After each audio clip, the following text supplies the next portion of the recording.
What is up, fellow Zelda fanatics? It is your boy HMK, and 2021 is finally upon us. Now, if you know me, of course, I love The Legend of Zelda Breath of the Wild, and I was a big believer in Breath of the Wild 2, Zelda 20, for 2020. Of course, that didn't work out in my favor, but I'm not mad about it because we did get a great game to fill the void and scratch that Zelda itch in Hyrule Warriors Age of Calamity. Like, honestly, no lie, it's become one of my favorite games of 2020.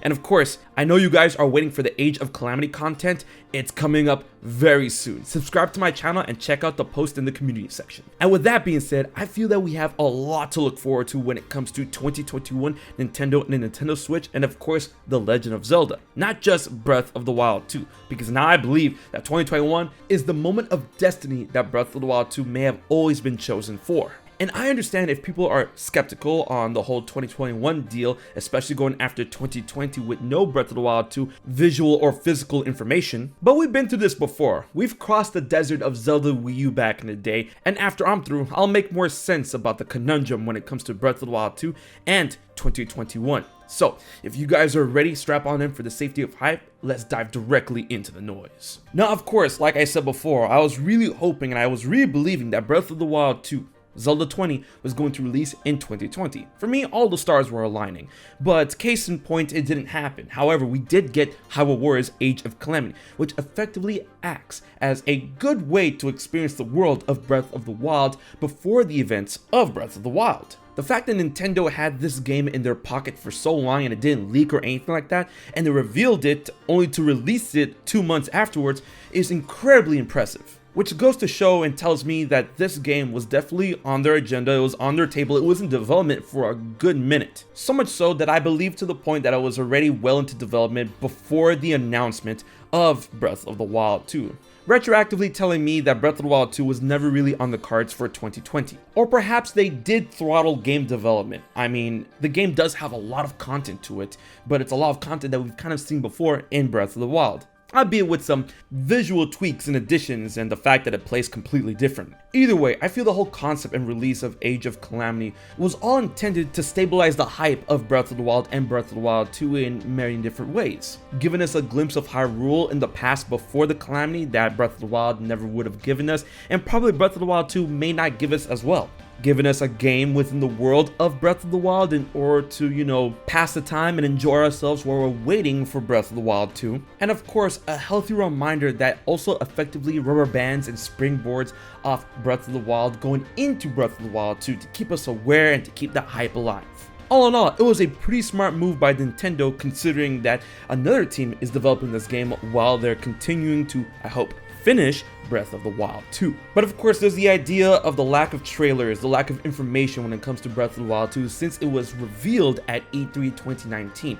And a lot of people consider that maybe it was revealed a little too early, but I believe otherwise. Like I said, a lot of understanding when it comes to Breath of the Wild 2 2021 and what Nintendo's strategy could be has to deal with the release and development of Age of Calamity. I feel this was a very intricate chess match that Nintendo purposely revealed the trailer for Breath of the Wild 2 in order for us to understand that we are getting a direct sequel to one of the greatest games that we've played in recent memory, or at least I think so. But they couldn't go in a little too hard because they had Age of Calamity in their pocket the whole time.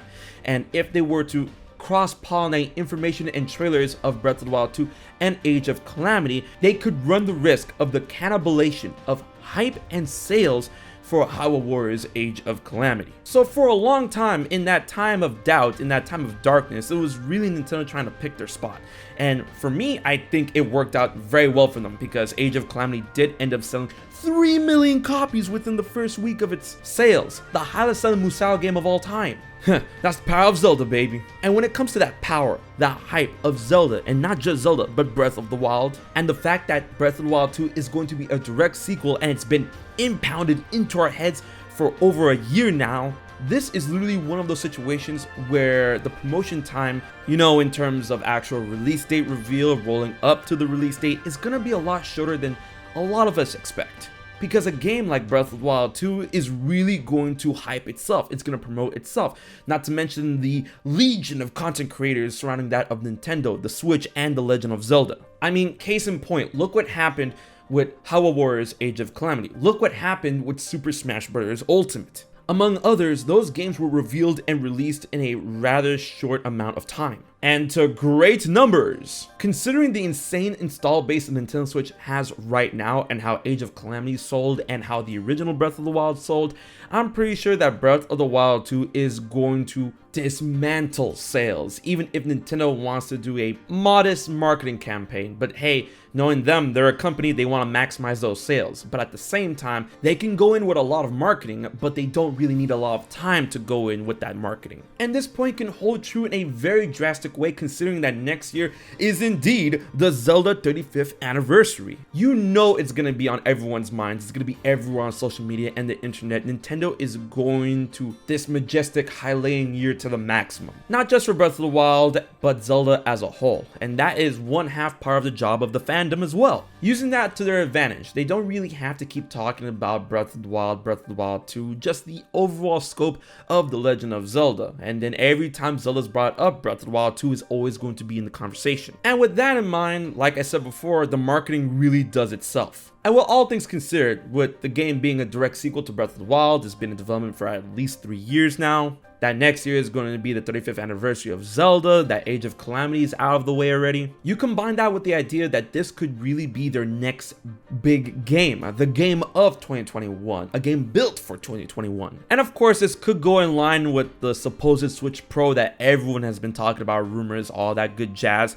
And you know, 2021, in my opinion, would be a good spot in order to release this supposed upgrade to the console, considering that Xbox Series X and the PlayStation 5 is out and about. But there is the argument that the whispers, the silence, could be signs of a troubled development or anything like that. But honestly, like I pointed out before with the point of contention with Age of Calamity, we didn't know about Age of Calamity for the longest up until literally almost up until release. And at the same time, Nintendo, the Zelda team, could literally be sitting on a bunch of trailers, information, the name, the release date, all of it. It could be in their back pocket. And the reason why they're holding their hand for a little bit perhaps has in part to do with the COVID pandemic. And while we also have to think about how it could impact development in terms of everyone working from home, it could also impact their marketing strategy and schedule. And considering what very little we actually know about the story, if we know anything about the story, you know, Zelda gets her haircut, Link and Zelda are going down into the depths, Link still has the Master Sword, they find supposedly Ganondorf's corpse, and Hyrule Castle is gonna go into some funky jazz. Oh yeah, and the hand. And you know, all things considered, when it comes to Zelda games and Nintendo strategies over the years, it could literally stay that way. I mean, sure enough, there's a concept of revealing too much of the story, spoilers in the trailer, giving too much information and all that good jazz. But when it comes to Zelda, that's a really big part of the marketing in itself, is the mystery of the story when you dive right in.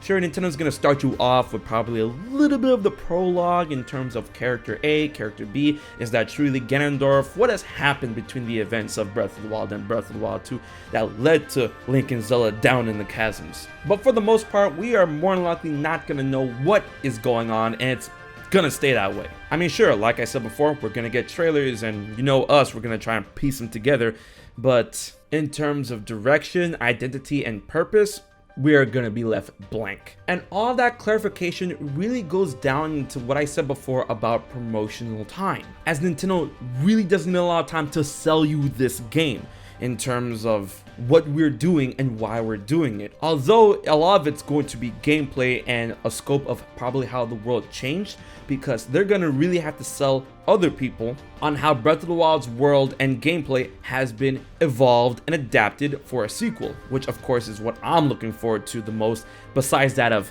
Gani. In closing, I believe that considering all of these points, that Breath of the Wild 2 within 2021 is an extremely feasible, plausible, and it's probably more than likely gonna happen. You know, Zelda 35th anniversary and all. You can say that all of this could have been applied this year if you don't want to talk about the 35th anniversary, but this year we got Age of Calamity. It's not like next year we're gonna get Age of Calamity 2. I mean, maybe some DLC in order to hype up Breath of the Wild 2, Link's tunic from the trailer. Honestly, Nintendo, please, that's not a joke.